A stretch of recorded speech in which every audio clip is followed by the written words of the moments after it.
In today's episode of Unraveled Fates, we bring you one of those rare narrated stories that leaves you speechless. A tale where quiet strength meets loud prejudice. This is a story of justice perception and unexpected consequences. Margaret Whitmore, a woman of status and old money, was no stranger to first-class travel. With her designer tote and polished presence, she had come to expect exclusivity, champagne, and soft-spoken professionals. But this time, something challenged her sense of control. A black man seated beside her in first class. His name? Julian Hayes. Dressed in a sharp navy suit, calm and composed, he was already typing on his laptop, radiating quiet focus. Margaret's discomfort was instant, unspoken yet loud. She glanced around, hoping anyone, would notice this mistake. She flagged down flight attendant Sophie Carter and whispered her concern. Her voice was measured, but her intentions clear. She wanted Julian gone. Sophie checked the manifest. Julian was indeed in the correct seat. Still unsatisfied, Margaret escalated her complaints, using that carefully crafted phrase, "I don't feel safe." It was then that the energy shifted. Julian closed his laptop and, without raising his voice, calmly pulled out his FBI badge. The cabin fell silent. Passengers turned to look. Among them, Mr. Nolan, a businessman with a Bluetooth earpiece, muttered, "Here we go again," while a young woman, Kayla Thompson, subtly recorded the moment on her phone. This wasn't just an in-flight disagreement. It was the beginning of a digital reckoning. Kayla's video, captioned, "Racist woman tries to remove black man from first class, then learns he's FBI," went viral. The waves of justice moved swiftly. By the time they landed, the video had reached over 1 million views. Back on the ground, Margaret's phone buzzed relentlessly. But the final blow came when Gregory Shaw chaired the prestigious Marston Foundation called a cold, clipped message. "We expect your resignation by morning." Her world, carefully curated over decades, unraveled in hours. This is more than just a viral moment. It's one of those emotional stories, a touching story about dignity, power, and karma. An incredible story where silence speaks louder than outrage, and where justice finds its way, even 30,000 feet in the air. For more justice stories like this heartwarming story, don't forget to subscribe to Unraveled Fates. Margaret Whitmore couldn't hide her discomfort when she spotted the black man seated beside her in first class. For years, air travel had been a carefully curated experience. Plush seats, champagne on arrival, and fellow passengers who looked and acted just like her. The presence of Julian Hayes, dressed in a sharp navy suit and already focused on his laptop, shattered that illusion in an instant. Her lips tightened. With a subtle but deliberate motion, she set her handbag down with more force than necessary. When Julian didn't so much as glance in her direction, Margaret sighed loudly and pressed the call button. Sophie Carter, the lead flight attendant, approached with her signature poise. "Excuse me," Margaret said softly, her tone controlled but pointed. "I believe there may be some confusion with the seating." Sophie checked the passenger manifest and confirmed that Julian was indeed assigned to seat 2B. Margaret offered a polite, disbelieving smile, as though she couldn't quite accept the answer. Minutes passed, thick with silent judgment. Then, Margaret leaned in again. "I'm not sure I'll be comfortable for the duration of the flight," she said carefully, glancing meaningfully toward Julian without ever naming the cause of her discomfort.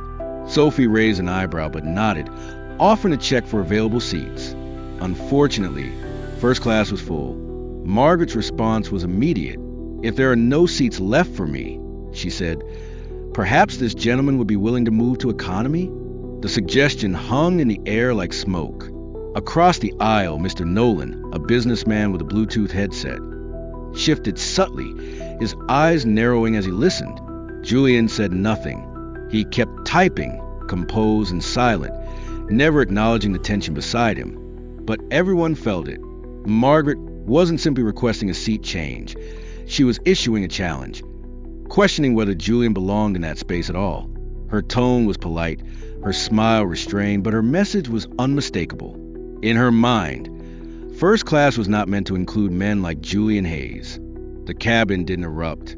No one shouted, but glances were exchanged, expressions tightened, and an invisible line had been crossed.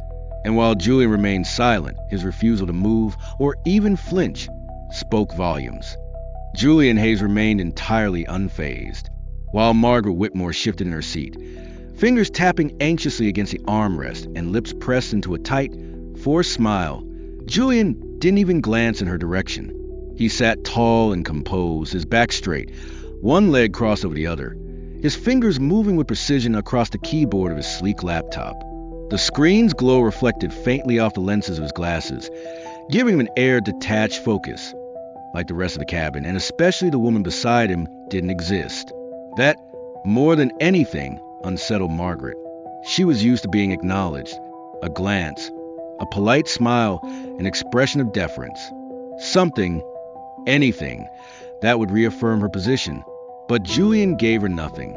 No discomfort, no apology, no subtle cues of feeling out of place. It was infuriating. He wasn't playing into the narrative she had constructed in her mind. He wasn't validating her presence by diminishing his own. Margaret leaned slightly closer, perhaps hoping to disturb him. Her designer perfume lingered in the air.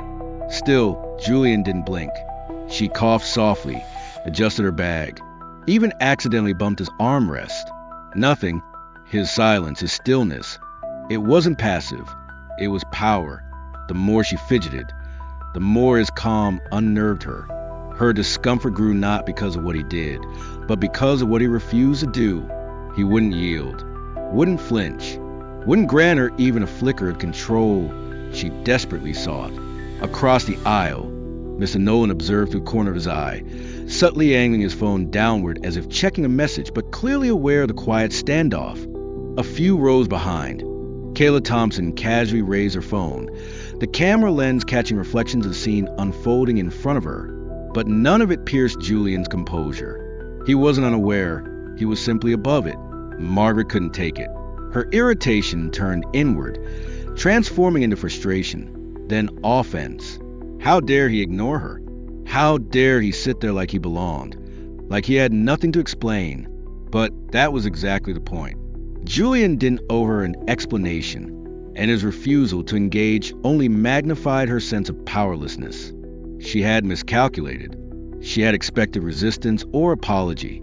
Instead, she was met with silence, unapologetic, immovable, dignified, and that, in the end, was louder than any argument she could have made. Margaret Whitmore sat rigidly, her posture stiff with contained frustration. The silence beside her had become unbearable, not because Julian Hayes was disruptive, but because he wasn't. His presence alone, composed and unapologetic, challenged everything she believed first class represented. She glanced around the cabin, her eyes darting toward the flight crew, scanning for someone who might validate her unease. Her fingers hovered over the call button for a moment before pressing again.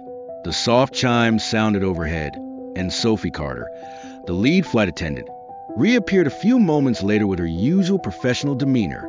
"Ma'am, is there something I can help you with?" Sophie asked gently. Margaret leaned forward slightly, lowering her voice to a deliberate whisper. "I need to speak to someone in charge," she said, glancing briefly at Julian as if to imply the reason didn't need to be said aloud. "I'm the lead crew member on this flight," Sophie replied calmly. "Is there something specific you'd like to address?" Margaret hesitated for only a breath before delivering the phrase she had carefully rehearsed in her mind. "I just don't feel safe sitting here." The words hung in the air like static. Sophie's expression shifted, not with alarm, but with subtle understanding. She had heard that phrase before, and she knew exactly what was meant to trigger. Across the aisle, Mr. Nolan, the businessman with the Bluetooth headset, slowly turned his head, feigning disinterest but clearly listening. A few rows back, Kayla Thompson subtly angled her phone upward, pretending to text as she began quietly recording. Julian had paused his typing, his hands resting lightly on the laptop. He didn't speak, didn't move, but his attention had fully shifted to Margaret. His gaze was steady, unreadable. Sophie's professionalism didn't waver. "Can you clarify what you mean by unsafe?" she asked. Margaret folded her hands, her tone even, almost innocent. "I'm not saying he's done anything," she said carefully. "I just don't feel comfortable. Isn't that reason enough?" The tension was unmistakable now. Passengers were exchanging glances. Some were clearly annoyed, others confused. But no one, it seemed, was on Margaret's side. Sophie didn't flinch. Feeling unsafe is a serious matter, ma'am. Unless there's a specific concern or violation, we cannot remove a passenger from their assigned seat. Margaret's mouth tightened. She wasn't getting the reaction she had counted on, and worse, people were watching. The atmosphere in the cabin shifted. She had escalated the situation, but now she was no longer in control of it. The moment hung thick with silence. Margaret Whitmore had spoken clearly, her words leaving no doubt about her intention. She wanted Julian Hayes removed from the seat next to her. She had wrapped her discomfort in vague language, laced with just enough implication to provoke action, but not enough to be directly accountable. It was a tactic she had used before, but this time, it didn't land the way she expected. Sophie Carter stood beside them, her expression calm but unreadable. The rest of the cabin was unusually quiet, the tension practically humming through the air. People were watching, some with disapproval, others with curiosity. Mr. Nolan discreetly lowered his phone to his lap, still listening. Kayla Thompson, phone raised ever so slightly. Continued to record with silent precision. Julian slowly closed his laptop. The soft click of the lid shutting was the only sound for a few seconds. Then, without urgency or aggression, he reached into his inner jacket pocket and pulled out a slim leather badge case. He opened it with a practiced motion and held it up, not to boast, not to threaten, but simply to reveal the truth. The gold emblem caught the cabin lights. The letters FBI gleamed unmistakably beneath his photograph and credentials. Margaret's breath caught in her throat. Julian looked at her for the first time since the beginning of the flight. His expression wasn't angry or smug. It was steady, focused, and entirely professional. "Ma'am," he said evenly, his voice calm and controlled. "Would you like to file an official complaint?" The question hit harder than any accusation. Margaret blinked, suddenly aware of how many eyes were now fixed on her. Her mouth opened slightly, but no sound came out. She hadn't expected this. She had prepared herself for pushback, maybe even a disagreement. But not this. Julian didn't lower his badge. "You've expressed that you feel unsafe," he continued, each word deliberate. "That's a serious claim. If I've done anything to make you feel threatened, I can take your statement right now." No one moved. No one even breathed. Margaret's lips trembled slightly. She shook her head, barely a motion. "No," she murmured. No complaint. Julian held her gaze for a moment longer, then gave a small nod. He closed the badge case, tucked it back into his jacket, and reopened his laptop. The silence that followed wasn't empty. It was loaded. And in that moment, everyone knew the balance of power had shifted completely. Margaret Whitmore stared blankly at the screen of her phone, the soft hum of the plane fading into the background. Her hands were cold, trembling slightly as she refreshed the page once more. The number at the top of the video climbed rapidly. 752,000, 813,000, 941,000. Her throat tightened. She had barely stepped off the plane, and already the situation was far beyond her control. The video, filmed discreetly by Kayla Thompson, was short, clear, and impossible to dispute. The caption was brutal in its simplicity. "Entitled woman tries to have black man removed from first class. He's an FBI agent." It had been uploaded less than an hour ago, and yet it was everywhere. Twitter, Facebook, news alerts, group chats. Her name had been added in the comments by someone who recognized her. Now it was trending. Her phone buzzed again. Messages from colleagues, acquaintances, and old friends, all variations of the same shock reaction. "Is this real? Margaret, what did you do? Tell me this isn't you." But there was no way to explain, no way to twist a narrative. The camera hadn't lied. Her tone, her body language, the implication of her words. It was all there, frozen in pixels and shared across the internet like wildfire. As the plane began its descent, Margaret pressed herself back into the seat, her gaze fixed forward. She didn't look at Julian Hayes, who remained composed beside her, his attention back on his laptop, as if none of it had touched him. The wheels touched down with a jolt. Passengers began gathering their belongings, the usual rustle of landing procedures playing out as if nothing extraordinary had occurred. But Margaret knew the moment she stepped off the plane, everything would be different. She wasn't wrong. As she entered the terminal, the harsh glow of overhead lights seemed to intensify. Near the baggage claim, she spotted them, 2 camera crews, one reporter holding a mic, scanning the crowd. Margaret froze. One of them made eye contact. "There she is," the woman said, pointing. "That's her, Margaret Whitmore." Margaret's breath caught. She spun, quickly, walking in the opposite direction, trying to disappear into the sea of travelers. Her phone buzzed once more. This time it was a call. She hesitated, then answered. "Margaret." The voice on the line was flat, emotionless. "Gregory Shaw, chairman of the Marston Foundation. We've seen the video. The board expects your resignation by morning." Click. The line went dead. Margaret stood still, surrounded by noise, but feeling completely alone. Her life, carefully built, immaculately managed, was collapsing one view at a time. By the time Margaret Whitmore stepped into her home, she was exhausted, but not from flight. The emotional weight of the past few hours pressed down on her like lead. She sank into the leather armchair in her sitting room, only to hear the relentless buzzing of her phone from inside her handbag. Again, she pulled it out with trembling hands. Dozens of unread messages, some from people she hadn't spoken to in years, others from colleagues, acquaintances, even neighbors. Most weren't offering support. They were screenshots, links, demands for answers, accusations. A few were more brutal, cruel, even. Strangers calling her every name in the book, attaching her face to headlines she didn't write, and memes she couldn't bear to read. Her inbox was flooded. Her voicemail was full. It wasn't just a video anymore. It was the commentary, the reactions, the public fury. The footage of her encounter with Julian Hayes had been reposted by major news outlets. Public figures were weighing in. Influencers were dissecting her body language, her tone, her every word. It was no longer a moment. It was a movement, one where she had become the symbol of something ugly and unforgivable. She tried to call her attorney. The line was busy. Just as she began to set the phone down, it rang again. She didn't recognize the number, but answered anyway, heart pounding. "Ms. Whitmore." The voice was formal, clipped.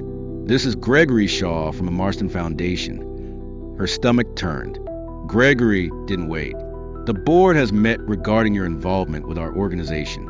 In light of the recent events and the public response, we're requesting your immediate resignation." Margaret opened her mouth, but no words came.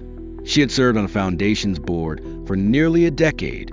She had hosted galas, raised money, sat in leadership meetings, championed causes. Now none of that mattered. "I believe this is being taken out of context," she finally said, her voice unsteady. "The context is clear to millions of people," Gregory replied, not unkindly, but with finality. "We'll issue a statement by morning. Thank you for your service." The call ended. Margaret sat there in stunned silence. She had spent her entire life curating a reputation, polished, respected, admired in her social circles. But now, that legacy had unraveled in hours. She was no longer being asked for her opinion or contribution. She was being erased. And no carefully written apology would undo what the world had already decided. This is one of those emotional stories that leave an echo long after it ends. A story where actions have consequences and dignity speaks louder than words.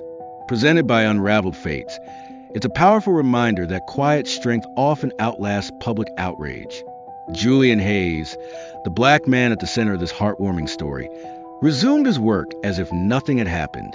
After all the tension, the accusations, and the silent hostility he had endured, he simply returned to his laptop, fingers moving with calm precision. The cabin had quieted, and the passengers, once on edge, now watched him with a different kind of respect. He didn't look smug, didn't glance at the woman beside him, didn't revel in any victory. His focus was steady, his presence unwavering.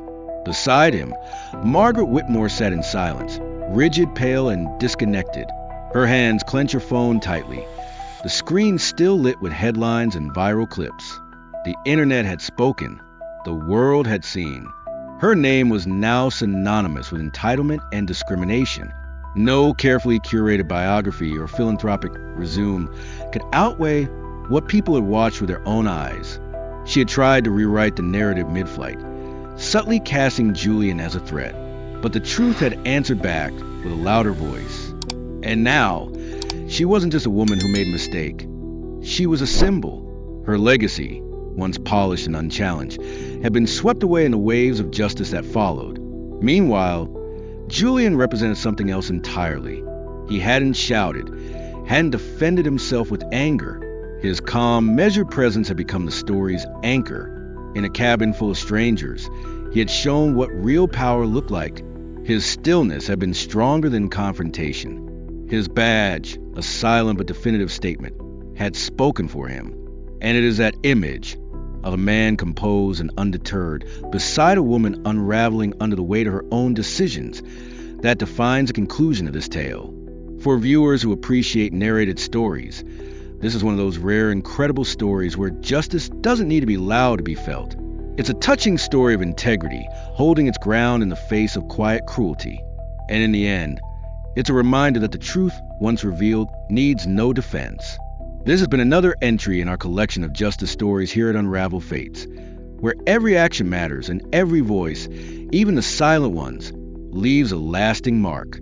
The story of Margaret Whitmore and Julian Hayes offers a powerful life lesson about dignity, prejudice, and the lasting impact of our choices. Julian's calm demeanor in the face of unjust suspicion reminds us that true strength often lies in restraint, not retaliation. For older adults who have witnessed many shifts in society, this story serves as a meaningful reminder that kindness, respect, and fairness are timeless values. Even in our later years, we are never too old to reflect, grow, and choose to treat others with compassion rather than judgment. It also highlights the importance of accountability, how a single moment, shaped by bias, can undo decades of reputation and status.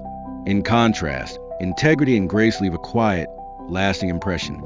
This story speaks of the wisdom that comes with age, that how we treat others, especially those different from us, defines our legacy more than any title or achievement.